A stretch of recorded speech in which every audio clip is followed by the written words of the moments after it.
For years, I found myself going to a particular author's website over and over again. Why? Because I liked his movie reviews. We had similar taste in movies, and chances are if he liked a movie, I would too. Book reviews and movie reviews are one of the most obvious answers to the question, what should I talk about in my email newsletter? And what should I talk about in my author blog? While reviews are great for everyone, they are magic for unpublished novelists who otherwise have very little to say in their newsletter. But writing reviews on books and movies can help them develop their taste, develop their voice, and develop their audience. If you are wondering what you should blog about, if you are wondering what you should put in your email newsletter, reviews of similar books and movies to the one you are working on is probably the answer. Writing reviews also keeps you reading and forces you to read with intent. So it really does help you develop your craft. Readers don't want to read your blog post on how to write romance novels, but they may want to read your review of the popular romance book that everyone is talking about. Reviews help readers find new books, which is a huge blessing to them. And in helping them, they see you as a source of book recommendations, which is really helpful when it comes time to recommend your own book. But there is a catch, and 2 different listeners called with questions wondering about it. Thomas, do you have any suggestions on where I can learn how to write captivating book reviews? Hi, Thomas. I was wondering if you had any tips for fiction writers who are thinking about writing book reviews for the genres on their blogs. 1, I don't want to do it if it's not going to help attract readers and help build up my tribe of fans. 2, I think I'd rather die than do the star rating with a blurb thing. I was thinking of doing an author highlight, giving the back cover copy, and then talking about the things I liked about the book, the plot, the characters, etc. Then I would link to it and message the author to let them know about it. Anyway, thanks for your help. Thanks for your questions, and those tips are what you're going to get in this episode. We're going to answer the question, how to write the kind of book reviews that readers want to read and want to share with other readers, the kind of book reviews that help you grow your audience before your book comes out or after your book comes out. This is Novel Marketing, the longest running book marketing podcast in the world, and I am Thomas Umstattd Jr., CEO of Author Media. This is the show for writers who want to build their platform, sell more books, and make a difference with writing worth talking about. Now, before we talk about how to write reviews, you need to decide what kind of review you're writing. And you can put reviews basically into 2 major categories. The first is what I'll call a standard review. It's all about helping the reader answer the question, is this the kind of book I would enjoy reading? You see this for both fiction and nonfiction. You see short versions of these reviews all over Amazon. And readers typically seek out this kind of review before they read the book. Another benefit of writing this kind of standard review on your blog is that it helps readers discover a book they may not have known even existed. And this is a real value add because there are millions of books in the world. Every day, 1,000 new books gets published. And if you found a gem, pointing that out can be very beneficial. And it not only helps the reader, but it also helps the author of that book find a new audience. It's a win-win. Now, the second kind of review is a spoiler review. And this is a very different kind of review and a surprisingly popular kind of review. I asked listeners on authormedia.social if they read reviews for a book after they finished reading it. And most of them did. And I was not surprised because I personally read more reviews after I read a book than I do before I read a book. Before I read the book, I look at how many reviews a book has, and I listen to see if my friends are recommending it, but I don't typically read reviews on the book. Sometimes I do, but usually I don't. But after I read the book, I often look at the reviews. And I think the reason why people like to read reviews afterwards is to better understand the book they just read. Spoiler reviews give readers a sense of community and a place to discuss the book. Readers are curious to see if anyone else noticed that the author got the horses all wrong, or that one historical fact in the nonfiction book was inaccurate, right? Readers love talking about that sort of thing, and a spoiler review is the place for it to happen. Some readers like spoiler reviews because it lets them skip the book altogether. They say, I want to be able to talk about Thinking Fast and Slow without actually having to finish the book. Or, I don't want to read Jordan Peterson's 12 Rules for Life, but I want to be able to argue with people who like Jordan Peterson. So what should I know? And there's a lot of these kinds of people who are looking to skip reading a book. And a lot of students who are looking for cliff notes online. In fact, I know a guy who did a review of the Communist Manifesto as a spoiler review, specifically targeting students who he knew weren't going to actually read the book. So that is a totally legitimate way to review a book, and one that could be quite popular with reviewers. Now, I need to talk about a problem that most reviews have, and that is that most reviews are boring. They're really boring. Book reviews, if the reviewer doesn't know what she's talking about, can be painfully dull. And I think that reviews that are boring typically are boring because they lack one of four critical elements. So let me go through those critical elements and give you tips on how you can incorporate them into your reviews to make them more interesting to read. The first is courage. Your duty as a reviewer is to your reader, not the author of the book. This is particularly hard for authors because we are authors. We identify with the author of the book and we don't want to hurt his or her feelings. But don't water down your opinion just because you're afraid to hurt the author's feelings. This not only makes the review more boring, but it causes it to reach fewer people. A courageously negative review may actually sell more copies of a book than a boring milquetoast one. Why? Because no one reads boring reviews. But if everyone is talking about how much they hate Twilight, you know what? A lot of people are going to read Twilight to see what all the fuss is about. Speaking of hate, the second tip for making reviews less boring is passion. It's the second ingredient. So you need courage and you need passion. The more you care about the book, or what the book could have been if you didn't like it, right? You have an ideal book and this book is failing to live up to its potential and you're passionately sad about that. The more enthusiastic you are, the more readers will enjoy reading your review. Enthusiasm is infectious. Apathy is noxious. The more enthusiasm you have for your genre, the more fun and convincing your reviews will be. So we've talked about courage. We've talked about passion. Now let's talk about specificity. Good reviews talk about the specifics of what you liked and didn't like. And you can be very specific about what you liked about a book without spoiling it. For instance, I can talk about how much I love the characters of Avatar: The Last Airbender. I love how each of them change. I love how they interact with each other. And I love that by the third season of the show, they are each totally different.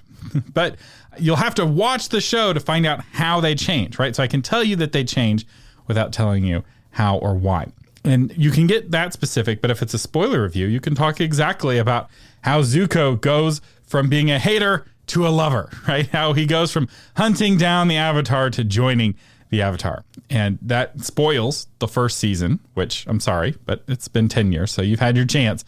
But people who've read the book love to have a place to discuss it, right? To love to discuss the change in the characters or what have you. All right, courage, passion, specificity, and finally, originality.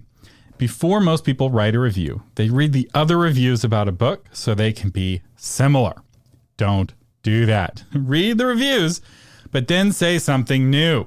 We already have those reviews, so tell us what you thought, not what you think society wants you to think. There's a lot of pressure to conform right now.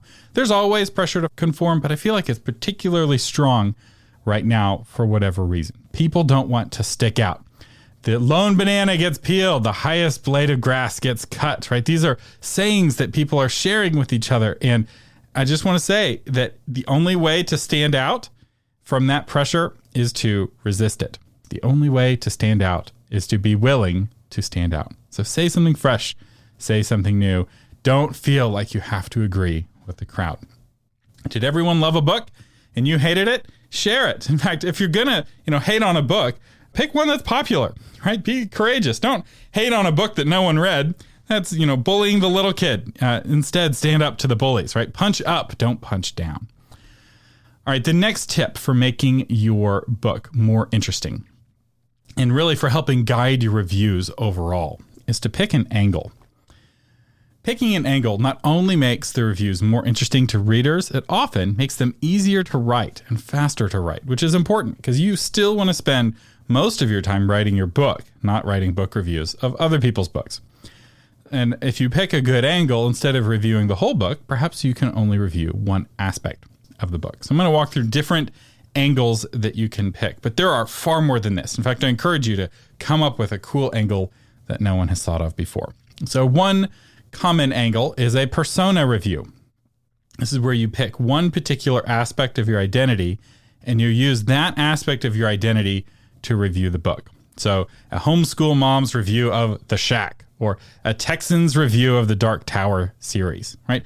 You could be a homeschool mom and a Texan, but by picking that one part of your identity, you're making people curious and you're also giving yourself a grid, right? If I'm a Texan reviewing the Dark Tower series, readers are going to expect me to, review whether they got the cowboy parts right? Is the portrayal of the cowboys a good portrayal or not? One example of this is the popular YouTube channel called Girlfriend Reviews. Now, this is a YouTube channel that doesn't review video games, but rather reviews what it's like to live with someone who plays a certain video game. So the channel talks a lot about how annoying the game is to listen to from the next room, for instance. And this channel has over 1 million subscribers. People are curious. Will this game bother my wife? Will this game bother my girlfriend? Well, this channel will tell you the answer to that question. And this kind of approach of picking one part of your identity, you can totally use for book reviews. Another kind of angle that you can pick is a content review, right? Is this book R-rated or PG-rated? I can't tell you how many readers I run into that are wondering this question. There's a rating system that covers content for movies. There's a rating system that covers content for video games, and even some music gets a rating. And yet for books, you often have no idea. Sometimes the cover gives you an idea of what's in the book. Sometimes it does not. And what kind of content is objectionable depends on the readers, right? Some readers have no problem with violence, but they're very offended by harsh language or sexual content. Whereas other readers don't mind harsh language at all, but any kind of violence is very offensive. And so writing a content review forces you to know what your audience cares about. And this is very helpful when it comes to writing your book, right? If your readers really don't like sexual content in your book and even kissing is offensive to them, you need to know that before you write that steamy kissing scene.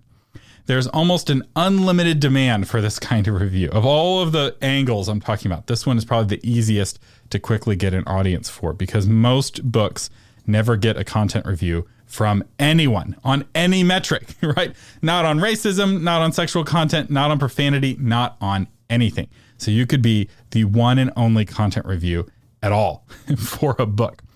Another similar angle you could pick is a worldview review. Does this book secretly advocate for communism or feminism or capitalism, environmentalism, conservatism, liberalism, etc., etc.? Every ism has an audience who wants to know if the book will match their worldview before they read it. Theoretically, we'd like to live in a world where people don't care, right? They want to learn about the ideas of others. But in reality, that's not the world we live in. People want to read books that match the worldview they already have. And so you can help them see if this book will match their worldview. Will this book make me a racist if I read it? Right? People really care about that. And they want to know, like, are there racist characters? There was a book that recently had an award taken away because one of the characters was racist, and it really offended readers. If they had had a worldview reviewer, perhaps they would have found out about that sooner, that one of the characters in the story was racist. So there's lots of different worldviews and lots of different readers, and they all want someone to review books from their worldview. And again, it requires you to know your audience. Another kind of angle you could pick is a comedy review, right? Some people just use a book review as a chance to crack jokes and make readers laugh. Matthew Pierce writes this kind of review. He has one review called, "I did not read Girl Wash Your Face, but I am outraged by it." In that blog post, while it's technically, you could say it's a review, it's more of just a platform for him to make jokes and social commentary as a comedian. And there's a lot of demand for comedy reviews. I haven't seen this as much in the book space, but it's very common in the video game space where you'll have comedy reviewers. And they're not necessarily making fun of the book. They're just using the book as a tool for making jokes in general. It's kind of like they're using the book or the video game as a ventriloquist dummy. So the comedian's not really making fun of his puppet. He's using the puppet to make unrelated jokes.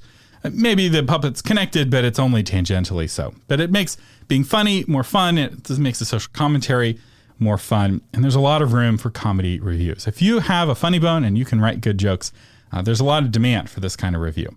Another kind of review that you could do is a technical review. Do you have a specific area of technical expertise?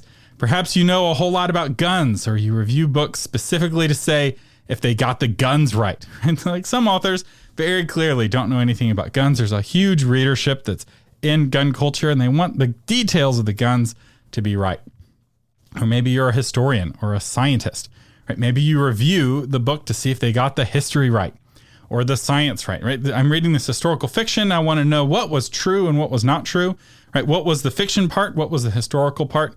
Well, if you're a historian and you write a review that breaks that down, that could be incredibly popular and really good at establishing your technical expertise, right? If you've been reviewing all these other historical fiction books on their history, and then you write a historical fiction book yourself, I'm going to trust that you get the history right. And then finally, one more angle as I was brainstorming angles. Again, there's way more than this. I don't feel constrained, but it's a theology review. This applies more to nonfiction, but it can apply to fiction too. And just because a book is published by a Christian publisher or whatever your religion is, doesn't mean that it has good theology. And what good theology even is depends on the reader, right? One common reason that many Christian readers read reviews is to determine the theology of the book. If I'm Reformed, I want to know if this book is Reformed. If I'm a Pentecostal, I want to know if this book is compatible with Pentecostal doctrine. And on and on and on. So offering that theology review can be a really valuable service. And if you're writing for a Christian audience or for a religious audience, it can be a really good way of, again, demonstrating your expertise, your authority on doctrine. All right, so those are some angles.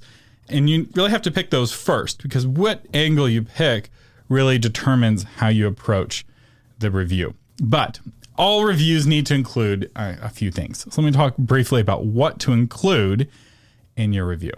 So the first thing you want to include is what I like to call a curiosity spiker, something that makes somebody's curiosity go through the roof. Because the first question you need to answer in your review is, why should I care about this review? Mark Twain does this brilliantly in his review of James Fenimore Cooper. The title of his review is Fenimore Cooper's Literary Offenses. And Mark Twain opens with quotes from literature professors claiming that, quote, Cooper is the greatest artist in the domain of romantic fiction in America.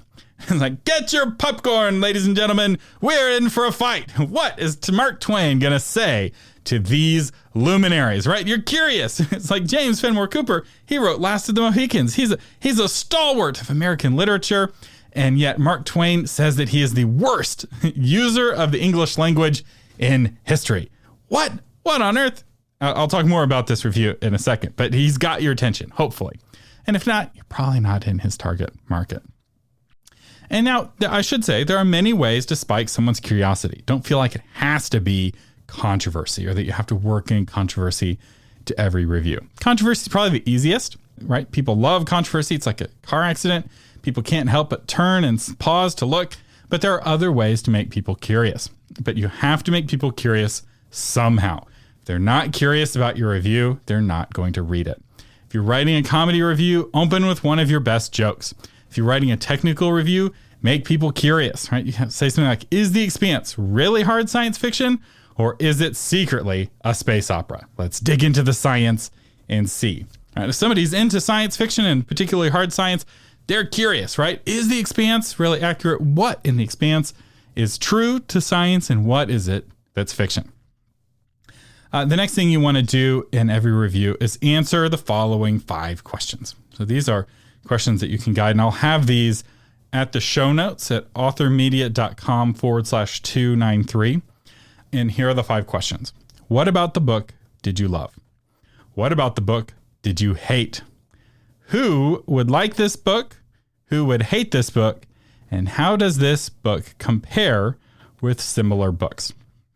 And this fifth one is really where your review can stand out. It's in comparing this book with the other books that you've reviewed recently that really gives it context, right? If there's you reviewed a dozen books and I haven't read any of them, which one should I read first, right? Which one did you like the best? Or what part of this book did you like compared to some other book, right? This book really got the characters right, but its plot was weak, unlike this other book I reviewed earlier, you linked to your earlier review, that really got the plot and really nailed it. The more specific you can be with your answers, the more helpful your reviews will be. So don't say, I loved the book. Say, I loved the characters in the book. Or specifically, I loved the protagonist. The main character was so interesting. Every time she was on the page, I was having fun. Or I loved the villain. The villain was so cool, right? Whatever it is that you like, be really specific. And don't just say, I love the villain, but say, I loved how scary the villain was. Every time Darth Vader stepped onto the stage, I thought somebody was going to die, and I was rarely disappointed, right? And every time Darth Vader appears, somebody dies somewhere, or maybe a whole planet of people die. You never know. So be as specific as you can. Of course, being careful of spoilers. And what some reviewers do is they'll have kind of a non-spoiler review at the beginning, and then they'll have a spoiler warning, and then they'll go on to do the spoiler review. So it is possible to do both reviews at the same time. And then finally, after you've answered those questions, close with a summary. All right, so let me give you some quick tips to really make your reviews shine. And a couple of these I've already hit on a little bit, but I want to reiterate them to really make sure you hear me, because these are what will separate mediocre reviews from amazing reviews. And the first is to pick a goal and an audience. Who your review is for will shape your review. Is this a spoiler review for people who've already read the book? Is it a critical review for people who have no intention of reading it? They just want to see that somebody else has attacked it, right? I don't want to read the Communist Manifesto, but I want to see that somebody else has read it and proven it to be false, or vice versa. Is this a review for potential readers who haven't decided if they're going to read the book? Or maybe it's a review for moms who are curious if the book would be a good book to buy for their children. Right? All of these audiences really shift the target of your review, and they also really guide you as a writer. Right? All writing needs to have a clear audience, and this is one of the tragedies of how writing is taught in school.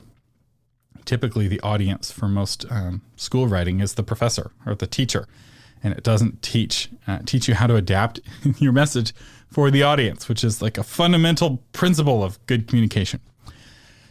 Anyway, having a consistent goal across all of your reviews will help you develop your voice and give you really nice consistency and authority. Another tip is to make an argument, hopefully a strong argument, and then provide specific evidence. And if you want to see this done well, I really do encourage you to read Mark Twain's Fenimore Cooper's Literary Offenses, because it is a masterpiece. And in that review, Mark Twain lays out 19 rules for romantic fiction, and then gives examples of how Cooper violates 18 of those rules in the book Deerslayer. One of Mark Twain's rules is still commonly quoted today. In fact, you've probably heard it. And this is where Mark Twain says, use the right word, not its second cousin. And throughout this essay, Mark Twain is teaching on what makes for good, clear, beautiful writing. And Twain concludes with this, quote, "Now I feel sure deep in my heart that Cooper wrote about the poorest English that exists in our language, and that the English of Deerslayer is the very worst that even Cooper ever wrote." So, end quote. Now, Twain gets away with this scathing summary because he first gives evidence, example after example after example, to back it up. And if you write fiction, you really owe it to yourself to read the essay. It's only a couple minutes read, and it was really helpful in helping me learn how to write better. Another thing that I recommend is that you write both negative and positive reviews. Positive reviews build your audience, they demonstrate what you like, and develop relationships with other authors, which is great. It can be great for networking. A positive review is the playground of where it is fun to read. This is the playscape I like to play on. A negative review is the fence around the playground. Negative reviews build your credibility, demonstrate your taste, and develop your courage. Writing both negative and positive reviews gives your readers a good idea of what you like and what you don't like. And it helps them know that you're not just randomly picking books to recommend. I know you're afraid to write negative reviews, but you can do it. It's okay. And again, if you're going to do a negative review, do negative reviews of popular books, of authors who don't care. Don't pick on somebody who's just getting started. It's easy to pick on someone's first book. It takes more courage to point out what's flawed in that New York Times bestselling book. Another thing that can help make your reviews stand out is to create a creative scoring system.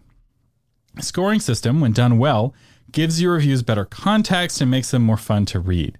And the more creative, the better. If you're doing 5 stars, especially if you plan to give every book either 4 or 5 stars, that's not a very helpful or very interesting scoring system. So I like Howard Taylor's 3-star system. He has cleared the threshold of awesome, not disappointing, and then finally fell below the threshold of disappointment. So that system is really helpful, right? It's very clear what the difference is between those 3 stars. But maybe you're doing a content rating, right? You can say the sex in this book was a G, the language was a PG, and the violence was an R, right? You could use the movie rating system or some equivalent. Maybe you're using the video game or the TV version where you're giving things an M rating, or here's the age I think it can be good for. There's a lot of different scoring systems, and the more unique and creative you make it, the more fun your reviews are going to be to read.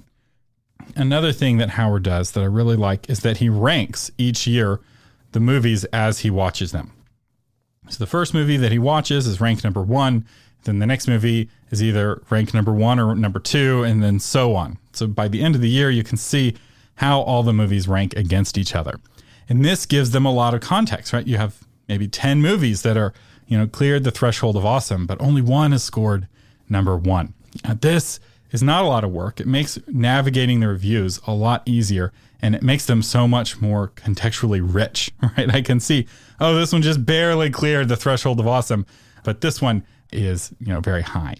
Whatever your scoring system is, I encourage you to leave a comment at authormedia.social with what it is, because there's so much potential here to think outside of the 5-star system, which is really just a 2-star system for most people.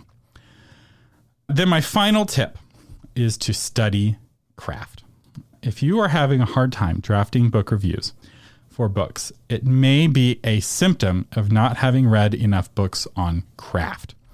The more books you write on writing books, the more you understand the philosophy and technique of writing great books, the easier books will be to evaluate and the easier the reviews will be to write. And the more insightful they will be to write. So I have 3 book recommendations for you, and I'll have affiliate links for these books at authormedia.com/293.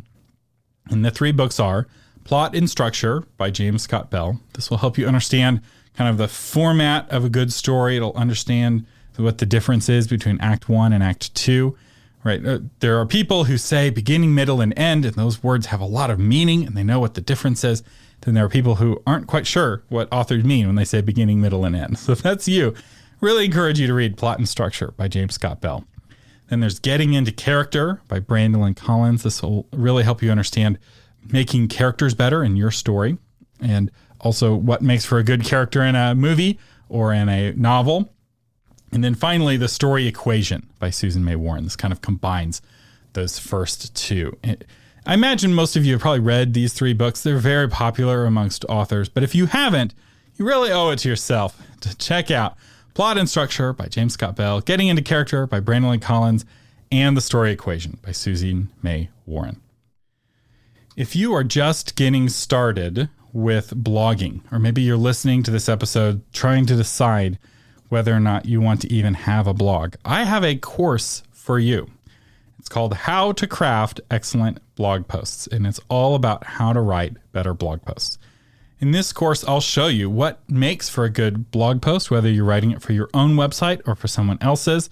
I'll show you how to write good titles, how to optimize it to look good, and ultimately be the kind of blog post that people want to read and want to share. It's packed full of tips that I've learned the hard way, getting millions of visitors to my blog over the last 15 years, or my blogs, I should say. I have many blogs. I've blogged in a lot of different places over the years, and I've learned a lot of things the hard way, and I'd love to help you get over those things the easy way. This course is included inside of the Obscure No More course, which is my kind of comprehensive course on building a platform, but you can also buy it individually. It's very competitively priced. Our featured patron today is John Schruger, author of The Exorcism of Frosty the Snowman. In the frozen north, children link hands in a ritual circle to sing a song they never learned, to summon a primordial enemy they never knew existed. Frosty is just a fairy tale, they say. They are wrong. So thank you, John, for being a sponsor of this podcast, or being a patron of this podcast. Now, I should say I just read Jonathan's book, In Darkness Cast, which I really enjoyed. So thank you for being a patron. And if you would like to become a patron, patrons get exclusive discounts on our courses, and they get access to the podcast host directory and a patrons only episode every month where I answer your questions. You can find all of that at authormedia.com/patron. The Novel Marketing Podcast is a production of Author Media. This episode's audio was edited by William Umstadt. The blog post is by Shauna Lettler, and I am Thomas Umstadt Jr., your host. To find the blog version of this episode, visit authormedia.com/293. Thank you for listening, and live long and prosper.